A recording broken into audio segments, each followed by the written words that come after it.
भगवते वासुदेवाय।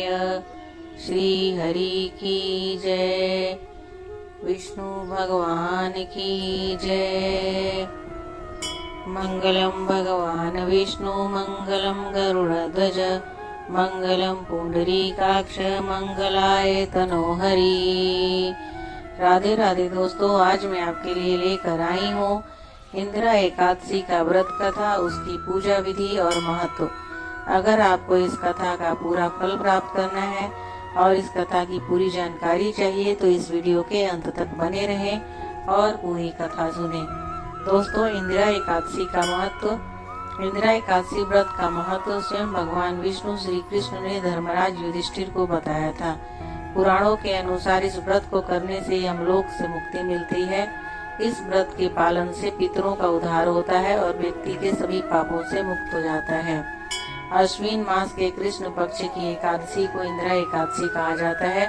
इसे श्राद्ध एकादशी भी कहते हैं। इस साल इंदिरा एकादशी 28 सितंबर 2024 शनिवार को रखा जाएगा। हिंदू शास्त्रों के अनुसार एकादशी व्रत जलाहार या निराहार रखा जा सकता है। फलाहार व्रत रखने वाले व्यक्ति सिर्फ फल का सेवन करते हैं, जबकि जलाहार व्रत में सिर्फ जल का सेवन किया जाता है। तो आइए वीडियो की शुरुआत करते हैं। दोस्तों, श्राद्ध के दिनों में एकादशी वरदान और पूजा से तृप्त हो जाती है 7 पीढ़ियों के भीतर। इस दिन भगवान विष्णु की पूजा और व्रत करने के साथ ही जरूरतमंद लोगों को दान दिया जाता है। इस तिथि का महत्व इसलिए है क्योंकि ये पितृपक्ष के दौरान आता है। ग्रंथों में कहा गया है कि श्राद्ध के दिनों में विष्णु पूजा करने से भी पितर तृप्त हो जाते हैं। इंदिरा एकादशी की खास बात यह है कि यह पितृपक्ष में आती है, इसलिए इसका महत्व और बढ़ जाता है। ग्रंथ के अनुसार इस एकादशी पर विधि पूर्वक पूजा कर व्रत कर इसके पुण्य को पूर्वज के नाम पर दान किया जाए तो उन्हें मोक्ष मिल जाता है और व्रत करने वाले को वैकुंठ की प्राप्ति होती है। एक पौराणिक कथा के अनुसार धर्मराज युधिष्ठिर कहने लगे कि हे भगवान, अश्विन कृष्ण एकादशी का क्या नाम है, इसकी विधि और फल क्या है, कृपा करके बताइए। भगवान श्री कृष्ण कहने लगे कि इस एकादशी का नाम इंदिरा एकादशी है। यह एकादशी पापों को नष्ट करने वाली तथा पितरों को अधोगति से मुक्ति देने वाली होती है।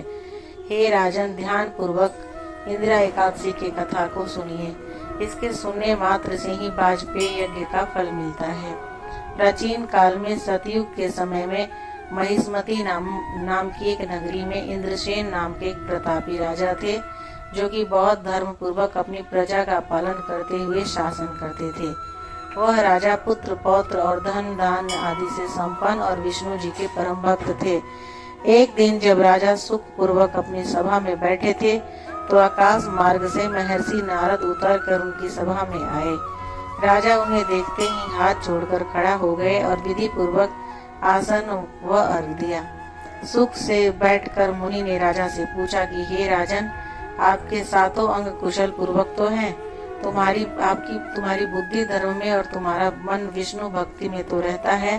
देवर्षि नारद की ऐसी बातें सुनकर राजा जी ने कहा कि हे महर्षि, आपकी कृपा से मेरे राज्य में सब कुशल है तथा मेरे यहाँ यज्ञ कर्मादि सकृत हो रहे हैं। आप कृपा करके आगमन का कारण बताइए। तब ऋषि कहने लगे कि हे राजन, आप आश्चर्य देने वाले मेरे वचनों को सुने। मैं एक समय ब्रह्मलोक से यमलोक को गया। वहाँ श्रद्धा पूर्वक यमराज से पूजित होकर मैंने धर्मशील और सत्यवान धर्मराज की प्रशंसा की।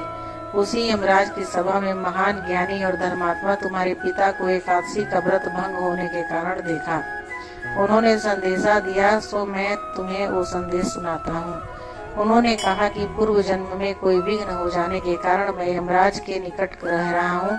सो हे पुत्र, यदि तुम अश्विन कृष्णा इंदिरा एकादशी का व्रत मेरे निमित्त करो तो मुझे स्वर्ग की प्राप्ति हो सकती है।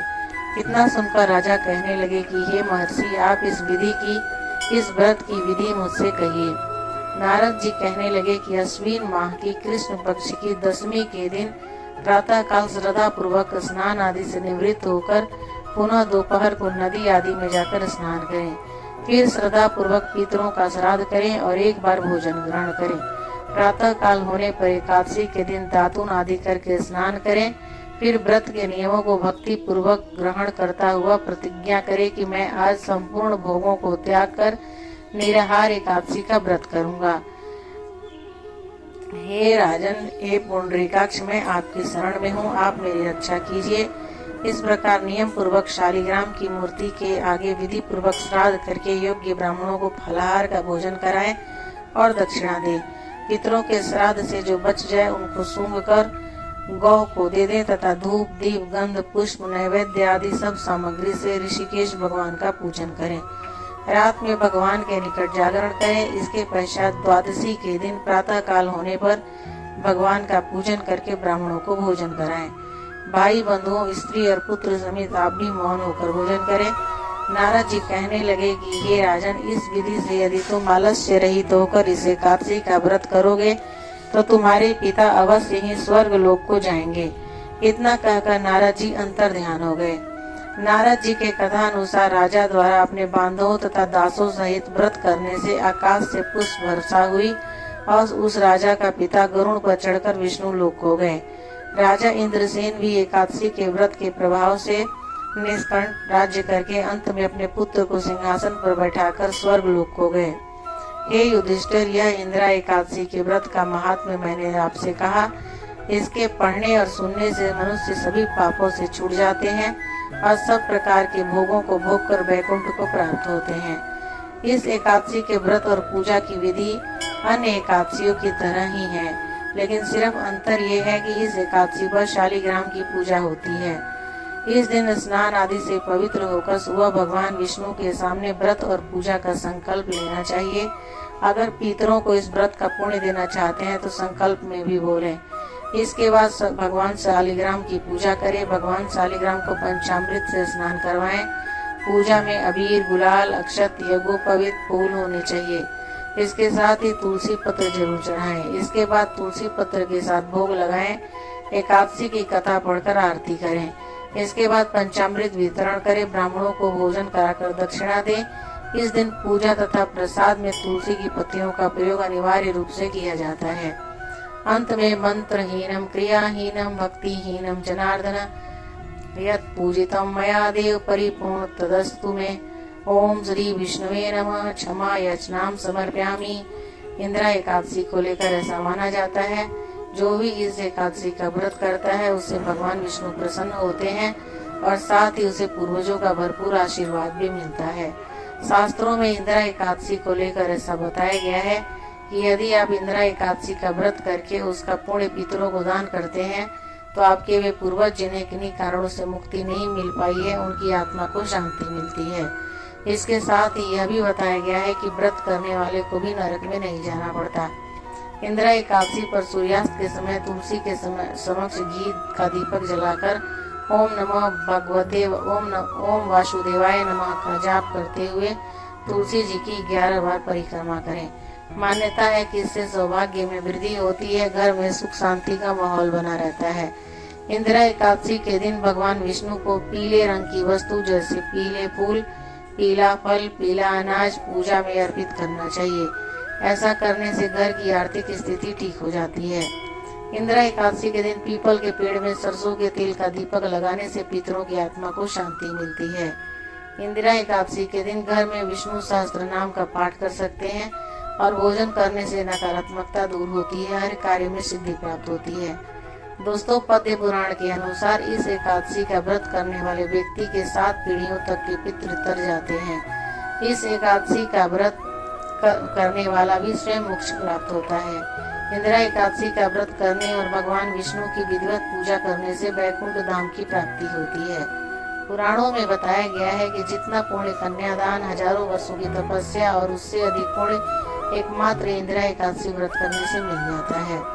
अश्विन महीने की एकादशी पर घी, दूध, दही और अन्न दान करने का विधान ग्रंथों में बताया गया है। इस तिथि पर जरूरतमंद लोगों को खाना खिलाया जाता है। ऐसा करने से पितर संतुष्ट होते हैं। इन चीजों का दान करने से सुख और समृद्धि बढ़ती है, धन लाभ होता है और सेहत अच्छी रहती है। इसे एकादशी श्राद्ध भी कहा जाता है। एकादशी व्रत का मुख्य उद्देश्य पितरों को मोक्ष देना है ताकि उनकी आत्मा को शांति मिल सके। दोस्तों, धार्मिक मान्यताओं के अनुसार यदि आप किसी वजह से पितृपक्ष में पूर्वजों का श्राद्ध न कर पाए हों तो इंदिरा एकादशी का व्रत जरूर रखें, क्योंकि इंदिरा एकादशी का व्रत पूर्वजों को श्राद्ध के समान फल देता है तथा इससे पितरों को मोक्ष की प्राप्ति होती है और उन्हें जन्म मरण के बंधन से मुक्ति मिल जाती है। तो दोस्तों, इंदिरा एकादशी की कथा, पूजा विधि और महत्व आपको कैसी लगी मुझे कमेंट करके जरूर बताइएगा। अगर आप मेरे चैनल पे नए हैं और अभी तक मेरे चैनल को सब्सक्राइब नहीं किया है तो प्लीज सब्सक्राइब का बटन जरूर दबाइए, ताकि मैं जब भी कोई वीडियो डालूं आपके पास नोटिफिकेशन जाए और आप मेरी वीडियो को देख पाए और सुन पाए। लेकिन अगर आप मेरे चैनल पे पुराने हैं, पहले से ही सब्सक्राइब कर चुके हैं, तो दोबारा सब्सक्राइब का बटन मत दबाइए।